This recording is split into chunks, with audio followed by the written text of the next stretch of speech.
देखो, सीबीक्यूज में एक ये वाला सीबीक्यू है कुतुब मीनार के ऊपर।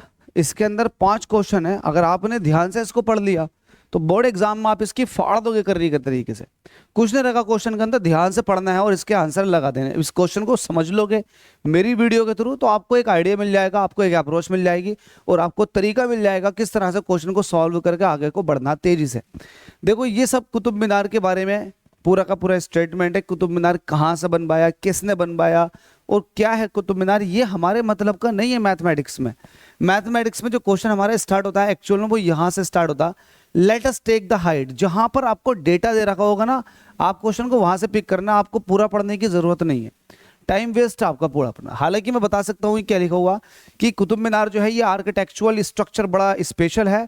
इसको कुतुबुद्दीन ऐबक ने बनवाया था। पहली स्टोरी बनवाने के बाद वो खत्म हो गए थे और बाकी ऊपर की जो स्टोरी बनवाई थी उनके खुद के सन इन लॉ, जिनको कहते हैं दामाद जी ने बनवाई थी, जिनका नाम था इल्तुतमिश। उन्होंने इसको कंप्लीट करवाया था। इसकी एक्चुअल हाइट 72.5 मीटर है, लेकिन आप 72 मीटर इसको ले लो।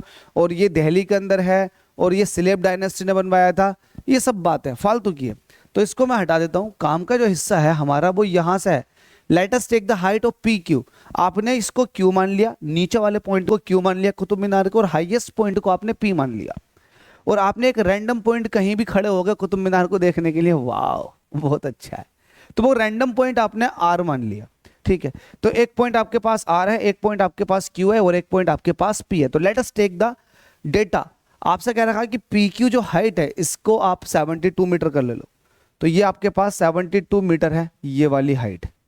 ठीक है, और आपसे कह रखा है कि ये जो पॉइंट है, पॉइंट आर जो है वो क्यू से 65 मीटर की डिस्टेंस पर है। कोई दिक्कत नहीं है हमारे लिए, 65 हो या कुछ भी हो, हम तो कैलकुलेशन कर लेंगे। देखो, आपको पता है जब भी एक राइट एंगल ट्राइंगल बनता है तो जब तक आपको तीनों साइड पता ना हो तब तक आपको मजा नहीं आएगा, और मजा क्वेश्चन देने भी नहीं देगा आपको। तीनों साइड पहले फाइंड आउट करवाएगा। तो आप सबसे पहले ये तिरछी वाली साइड को फाइंड आउट कर लो, जिसको आप हाइपोटेन्यूज कहोगे। और आपको पता है हाइपोटेन्यूज का स्क्वायर होता है परपेंडिकुलर का स्क्वायर प्लस बेस का स्क्वायर। परपेंडिकुलर वैल्यू कितनी है, 72 है, इसका स्क्वायर प्लस बेस कितना 65 है, तो 65 का स्क्वायर। आप इन दोनों के स्क्वायर निकालो और ऐड करो, वैल्यू जो आ जाएगी हाइपोटेनस के स्क्वायर की, ये हो जाएगी 9406। देख लेते हैं 72 का स्क्वायर कैसे निकालोगे। 72 की 72 से मल्टीप्लाई करके, तो 72 की 2 से मल्टीप्लाई करेंगे तो 144 आ जाएगा। 7 दूनी 14 का 4 हासिल रहेगा, 7 7 49 और 1 50 का 85, 50 4 8 1 5, तो 5184। तो ये हुआ। एक बार देख लेते हैं कितना आ रहा है। H square is equal to आ जाएगा 5184 प्लस 5184 आ गया। और 65 का स्क्वायर निकालना बड़ा आसान है, 5 का स्क्वायर डायरेक्ट लिख दो 25, और 6 के बाद आता है 7, तो 6 7 42, तो 4225 हो जाएगा। 65 का स्क्वायर 4225, इन दोनों को जोड़ दो। 5184 में 4225 ऐड करेंगे तो 9 यहाँ से मिलेगा, 0 ये हो जाएगा। 2 और 1 3 और 1 4 का 4 ही 4, 5 4 9 का 9, 9409। हाइपोटेनियस का स्क्वायर हो जाएगा 9409। 9409 का परफेक्ट स्क्वायर पहला देख लेते हैं, वैल्यू हमारी सही आ रही है या गलत। 9409 ही आ रही है, 9409। अब ये कैसे देखेंगे कि परफेक्ट स्क्वायर कितने का है। अब देखो 9409 10,000 से कम है, तो मतलब 100 के स्क्वायर से वैल्यू कम आएगी। 100 के स्क्वायर से, अब 100 के स्क्वायर से वैल्यू नीचे को आएगी। ठीक है, 100 का स्क्वायर होता है 10,000, तो 99 का स्क्वायर देखोगे क्या हुआ, 99 का स्क्वायर देखोगे तो 9 9 81, 9 का स्क्वायर जो आता है 81 आता है, तो लास्ट में नंबर 1 आएगा, जबकि 1 है नहीं। तो अब आप देखोगे 98, तो 98 में 8 इवन नंबर है, तो इवन नंबर का स्क्वायर भी इवन आएगा, जबकि ये इवन नहीं है, ये ओड है। वैल्यू आ जाती है 97, तो 97 का स्क्वायर करोगे 9 9 81, लास्ट में आ जाएगा 1, वो 7 7 49, तो लास्ट में 9 आ जाएगा। तो कहीं ना कहीं 97 का स्क्वायर करके देख लो, तो 97 का स्क्वायर करेंगे तो 97 की 97 से मल्टीप्लाई करके देख लो, ऐसे ही की जाती है। 7 7 से 49 का 9 कैरी 4, 7 9 9 7 63, 63 और 4 कितने हो गए 63 4 67, ये वैल्यू आ गई। 9 7 63 का 3 कैरी 6, 9 9 81, 81 और 6 कितने हो गए 87, तो वैल्यू आ जाएगी 87। देखो 9 ये 7 और 3 10, 10 का 0 कैरी 1, कैरी 1 करेंगे तो 7 ही हो जाएगा, 7 और 7 14 का 4 कैरी 1, 1 यहाँ आ जाएगा, तो 9 9409 और वैल्यू हमारी 9409 ही आ रही थी। तो इसका मतलब ये 97 का स्क्वायर है, 9409 जो है ये 97 का स्क्वायर है। तो 97 का स्क्वायर आप ऐसे दिखाओगे कि हाइपोटेनस का स्क्वायर जो है वो 97 का स्क्वायर है। इट मीन्स हाइपोटेनस की वैल्यू आ जाएगी 97। ठीक है, तो हाइपोटेनियस हमारा 97 है। अब आप किसी भी एंगल के लिए कुछ भी फाइंड आउट कर सकते हैं। तो पहला क्वेश्चन यहां से बनता है, the value of cos R. तो A part, value of cos R, cos क्या होता है, बेस अपॉन हाइपोटेनस, आर ये है तो इसके लिए परपेंडिकुलर ये होगा, बेस ये होगा, तो बेस अपॉन हाइपोटेनियस मतलब 65 divided by 97, 65 divided by 97, base upon hypotenuse 65 divided by 97, 65 divided by 97। Option number D is the correct. तो पहला वाला पार्ट आपने उड़ा दिया, पहला वाला पार्ट आपने उड़ा दिया। क्वेश्चन को फिर से ले लेता हूं मैं, पहला वाला पार्ट आपका हो गया। ठीक है, क्वेश्चन फिर से ले लिया। तो क्वेश्चन फिर से लेने के बाद में इसका दूसरा वाला पार्ट देखो, बी पार्ट। बी पार्ट में कह रहा value of cot P, cot P की, कोट क्या होगा, B part, cot P, cot क्या होगा, बेस अपॉन परपेंडिकुलर, यही तो होगा, बेस अपॉन परपेंडिकुलर। पी के लिए तो पी तो ये है, पी के लिए बेस ये हो जाएगा और परपेंडिकुलर हो जाएगा ये।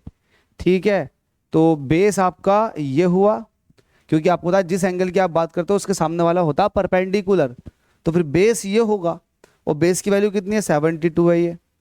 ठीक है, तो बेस अपॉन परपेंडिकुलर, तो 72 डिवाइडेड बाई 65, तो बी वाले में 72 divided by 65, option number C is the correct. ऐसे आप सी वाला पार्ट देखो, सी वाले पार्ट में the value of cot R minus cosec P, तो cot R minus cosec P, cot R, cot R मतलब एंगल आर के लिए, इसको सबको मिटा देता हूं, एंगल आर के लिए, किसके लिए, एंगल आर के लिए। हाइपोटेनस तो 97 है आपको पता है, ये परपेंडिकुलर जो दे रखा है आपको 72 दे रखा है, ये भी आपको पता है, और ये 65 है। तो हमसे कोट आर की वैल्यू पूछा, तो कोट आर तो ये हुआ, इसके लिए परपेंडिकुलर का काम करेगा ये, तो कोट आर के लिए ये होता है बेस अपॉन परपेंडिकुलर, कोट जो होता है base upon perpendicular, ten perpendicular upon base, तो इसका उल्टा बेस अपॉन परपेंडिकुलर, ये कोट हो गया, तो बेस अपॉन परपेंडिकुलर मतलब 65 अपॉन 72 ये हो गया। माइनस कोसेक पी, कोसेक जो होता है वो साइन का उल्टा होता है, साइन होता है परपेंडिकुलर अपॉन हाइपोटेनियस, तो कोसेक क्या हो जाएगा, हाइपोटेनियस अपॉन परपेंडिकुलर। तो पी वाले के लिए, पी वाले के लिए, ठीक है, कंफ्यूज बहुत कर रहा है आपको ये क्वेश्चन, पी वाले के लिए बात कर रहे हैं, एंगल पी के लिए, एंगल पी के लिए, एंगल पी के लिए ये परपेंडिकुलर का काम करेगा। ठीक है, और हाइपोटेनियस तो हाइपोटेनियस है, तो परपेंडिकुलर अपॉन हाइपोटेनियस ये साइन पी हो गया, लेकिन हाइपोटेनियस अपॉन परपेंडिकुलर ये कोसेक पी हो जाएगा। क्या, हाइपोटेनियस डिवाइडेड बाय परपेंडिकुलर मतलब 65। ठीक है, ये वैल्यू आ गई। अब इसका एलसीएम ले लो, एलसीएम ले लो, cot R minus cosec P, एक बार और क्रॉस चेक कर लेते हैं। कोट आर, आर के लिए कोट जो होता है वो बेस अपॉन परपेंडिकुलर होता है, तो आर के लिए बेस 65 परपेंडिकुलर 72। ठीक है, अब आ गया कोसेक पी, पी के लिए, पी के लिए ये परपेंडिकुलर का काम करेगा और ये बेस का काम करेगा। कोसेक जो होता है वो साइन का उल्टा होता, साइन क्या होता है, परपेंडिकुलर अपॉन हाइपोटेनियस, तो ये हो जाएगा हाइपोटेनियस अपॉन परपेंडिकुलर मतलब 65, बिल्कुल सही है। ठीक है, एलसीएम ले लेते हैं, 72 और 65 का एलसीएम क्या होगा, बस ये कैलकुलेशन रह गई आपकी। अब ये कैलकुलेशन करके देखो भाई, आप लोग देखो, मैं देखता हूं जब तक कैसी होगी कैलकुलेशन, कैलकुलेशन कैसे होगी। एलसीएम बहुत लंबा चौड़ी वैल्यू है, ये है 4608 सी वाले पार्ट में, cot R plus cosec P, cot R plus cosec P ना, माइनस दे रखा है यार, सॉल्यूशन में माइनस प्लस दे रखा है जबकि इसमें माइनस है। चलो लगाओ इसको, एलसीएम कितना आ जाएगा इसका, एलसीएम है 4680, 4680 कैसा आएगा? चलो इसका एलसीएम निकालने की कोशिश करते हैं। एलसीएम कैसे निकलेगा? देखो मेरी तरफ को, ये 72 है और ये 65 है, तो 72 की 65 से मल्टीप्लाई कर दो, वही एलसीएम होगा। 5 दूनी 10 का 0 कैरी 1, 7 पंजे 35 और 1 36 का 36 ही 36, 6 दूनी 12 का 2 कैरी 1, 6 सत्ते 42 और 1 43 का 43 43, 0 8 6 4680। देखो आ गया ना, आ गया एलसीएम। तो 4680 ऐसे आया, 4680। आपको पता है इन दोनों का मल्टीप्लीकेशन जब इनका एलसीएम बन जाए तो इनकी क्रॉस मल्टीप्लाई कर दो, तो ये हो जाएगा 65 का स्क्वायर, ये हो जाएगा -97 इंटू 72। 65 का स्क्वायर निकालेंगे तो 25 6 7 42 4225 माइनस 97 की 72 से मल्टीप्लाई कर दो, तो 97 की जब 72 से मल्टीप्लाई की जाएगी तो 7 दूनी 14 का 4 कैरी 1, 9 दूनी 18 और 1 19 का 19 19, 7 7 49 का 9 कैरी 4, 7 9 72, 9 7 7 9 63, 9 7 63, 63 और 4 कितने हो जाएंगे? 67। ऐसे देख लो, 4 ऐसी, 9 दूनी 18 का 8, हासिल लगे 1, 7 और 1 8 और 1 9 का 9 ही 9 और 6 ऐसी, 6984। ठीक है, ये हो गया। चलो भाई कैलकुलेशन तो बहुत फास्ट कर दी हमने। 6984 4680। अब वैल्यू माइनस में आ रही है। ठीक है, देख लेते हैं। 6984 में से 6984 में से जब 4225 को घटा देंगे तो 14 में से 5 निकालेंगे तो 9 बचेगा। 14 में से 5 निकालेंगे तो 9 बचेगा, सही बात है। और यहाँ बचेंगे 7, 7 में से 2 निकालेंगे तो बचेंगे 5। तो भाई ये तो नहीं आएगा, ऐसे तो नहीं आएगा आंसर। तो प्लस करके देख लेते हैं इन दोनों को, हो सकता आ जाए क्योंकि सॉल्यूशन में तो प्लस दे रखा। 4225 में ऐड करेंगे 6984 तो वैल्यू क्या आ जाएगी? हाँ प्लस है, प्लस 4680 है ना, तो प्लस से भी काम नहीं चलेगा, प्लस से भी काम नहीं चलेगा क्योंकि वैल्यू 9 आ रही है। देख लेते हैं प्लस करके। 5 4 9 का 9 ही 9 और 8 और 10 का 0 कैरी 1, 10 और 2 12 का 2 हासिल लगा 1, 6 4 10 और 1 11 का 11 11 11 11 11 209 11 209। भाई डेटा में गड़बड़ी है, इस क्वेश्चन के डेटा में गड़बड़ी है। Cot R minus cosec P, data में गड़बड़ी है। देख लेते हैं। 11209 4680 यही है, ऐसा तो कोई सा ऑप्शन है ही नहीं। डेटा में गड़बड़ी है इसके, data is incorrect, data is incorrect. Solve ऐसे ही होगा लेकिन डेटा इनकरेक्ट है इसमें, डेटा इनकरेक्ट, डेटा इनकरेक्ट। ठीक है, सी वाले पार्ट का। चलो डी वाले पार्ट को देखते हैं। The value of sine square P plus cos square P. जब भी आपको ऐसा पार्ट दे दे, sine square angle plus cos square angle, angle same है तो वैल्यू हमेशा 1 होती है। ये एक आइडेंटिटी है। लास्ट वाला पार्ट, लास्ट वाला पार्ट क्या है? The value of 6 upon sine R plus 13 upon sine P minus के 12 10 पी, इसकी वैल्यू क्या होगी? वाओ, इसको मिटा रहा हूं मैं, इन सबको मिटा रहा हूं क्योंकि इन सबको मैंने सोल्व करके दिखा दिया। तो इसको देख लेते हैं। डी ई वाला पार्ट हमसे कह रहा 6 upon sine R plus 13 upon sine P. अरे बोर हो गई क्या भाई? क्वेश्चन ने थका दिया क्या? बेटे थका देगा और आपकी फाड़ के भी रख देगा। जब आपका क्वेश्चन आंसर मैच नहीं करेगा ना, दिमाग खराब होकर रह जाएगा, सोचोगे कहाँ गलत कर दिया, जबकि इसका डेटा इनसफिशिएंट पहले से दे रखा। तो आपको हर तरह के संघर्ष से जूझना चाहिए। ऐसा नहीं है कि आपको कोफ्ते रख दिए जाए और आप प्यार से खा लो, नहीं भाई, कोफ्ते भी तभी खाए जाएंगे जब आप कोफ्ते लायक मेहनत करोगे। 6 ऐसे रहेगा। साइन आर, आर के लिए साइन आर की value perpendicular upon hypotenuse 72 divided by 97, तो 72 डिवाइडेड बाई 97 प्लस लगवा 13 ऐसे। साइन पी, पी के लिए perpendicular upon hypotenuse 65 upon 97 minus के 12 10 पी, 10 पी, पी कहाँ है भाई? ये है। तो परपेंडिकुलर अपॉन बेस, 10 में यही होता है परपेंडिकुलर अपॉन बेस, तो perpendicular upon base 65 divided by 72। चलो भाई इसको सॉल्व कर लेते हैं। अपॉन का थर्ड नंबर सबसे ऊपर 6 into 97 upon 72 plus 13 into 97 upon 65 minus के 12 छंग 72 है ना, 12 चौक 48, 12 पंजे 60, 12 छंग 72, तो 65 डिवाइडेड बाई 6 ये वैल्यू आ चुकी है। इसको सॉल्व करें? हाँ करेंगे, बिल्कुल करेंगे। पहले काट लो, 6 से काटो, 6 कम 6 और 6 कम 6, 6 दूनी 12, 12 छंग 72, 12 12 कट गया, ठीक है। और इसको भी काटेंगे, 13 कम 13, 13 पंजे 65, बस खत्म। तो 97 divided by 12 plus 97 divided by 5 minus 65 divided by 6।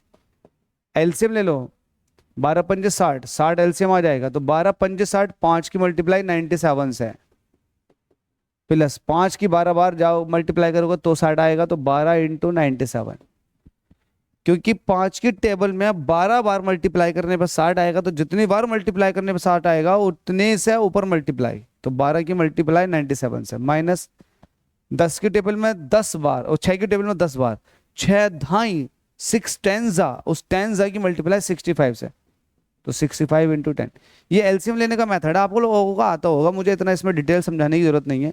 97 का 5 करो, तो 97 की 5 से मल्टीप्लाई, 97 का 5 से मल्टीप्लाई, तो 7 पंजे 35 का 5 कैरी 3, 9 पंजे 45 और 3 कितने हो गए 48, तो ये हो जाएगा 485। 12 की 97 से मल्टीप्लाई, 12 की 97 से, 97 की 12 से, तो 12 सत्ते 84, ये 7 दूनी 14 का 4 हासिल लगा 1, 9 दूनी 18, 1 19 का 19 19, 1 सत्ते 7, 1 नंबर 9, तो 4 3, हाँ ये क्या कर रहा हूँ मैं, ये तो 4 हो गया, और 9 और 7 कितने हो गए 16 का 6 हासिल लगा 1, 10 और 1 11 का 11 11, तो 1164। ये हो जाएगा माइनस के 650, वैल्यू कितनी आ जाएगी नीचे 60, 485, 1164 में 485 ऐड करेंगे तो वैल्यू कितनी आ जाएगी 9, 8 6 14 का 4 हासिल लगा 1, 1 हासिल लगा 2, 4 और 2 6 का 6 6 और 1, 1649। तो ये हो जाएगा 1649, 1649 में से 1649 में 8 6 14 का 4 हासिल लगा 1, 11 4 15 और 1 16 का 16 16, तो 1649 में से 650 को माइनस कर दो तो 9 ऐसे रहेगा। 14 में से 5 निकालेंगे तो अगेन 9 रह जाएगा, यहाँ रह जाएंगे आपके पास 15, 15 में से 6 निकाल दिए तो ये भी तो 9 रह जाएगा। हाँ 999 बचा भाई, ये तो भाई 9 में से 0 निकालोगे तो 9 बचेगा, 14 में से 5 निकाल दिए तो 14 में से 5 निकालोगे तो फिर से 9 रह जाएगा, यहाँ रहेगा 7, 7 में से 6 निकालोगे तो 1 रह जाएगा 1, तो 1199, 1199 वैल्यू आ रही है। 1600 में से 600 निकाल दोगे तो 1000 बचेगा। नहीं नहीं नहीं गलत कर रहा हूँ मैं, पहले सही था। 9 में से 0 निकालोगे तो 9, 14 में से 5 निकालोगे तो 9, यहाँ रह जाएगा 5, 5 में से 6 नहीं जाएगा, 5 रह जाएगा, तो 15 में से 6 निकालोगे तो 9, 999 आ गया। तो 999 डिवाइडेड बाई 60, क्या ऐसा कोई ऑप्शन है क्या? 999 डिवाइडेड बाई 60 होगा, बिल्कुल होगा, ऑप्शन लग रहे हैं मुझे। तो 999 डिवाइडेड बाई 60, काटो 3 से, 3 तिया 9, 3 तिया 9, 3 तिया 9, 3 दूनी 6, 333 डिवाइडेड बाई 20, मतलब option C is the correct. E का ऑप्शन सी है। तो इस तरह से आप ये केस बेस्ड क्वेश्चंस को सॉल्व कर सकते हैं, सीबीक्यूज लगा दो, 5 नंबर मिलेंगे फ्री ऑफ कॉस्ट के। थोड़ी सी मेहनत भी है, आपको दिखाई दे रहा, कैलकुलेशन भी करनी है, दिमाग भी बराबर चलाना, तब जाके ये क्वेश्चन का सॉल्यूशन मिलेगा। चलो आगे चलते हैं। कुतुब मीनार का आपने सीबीक्यू कर दिया, बहुत सारे क्वेश्चन आगे हमारे सामने अभी और भी है, उनको भी लगाएंगे।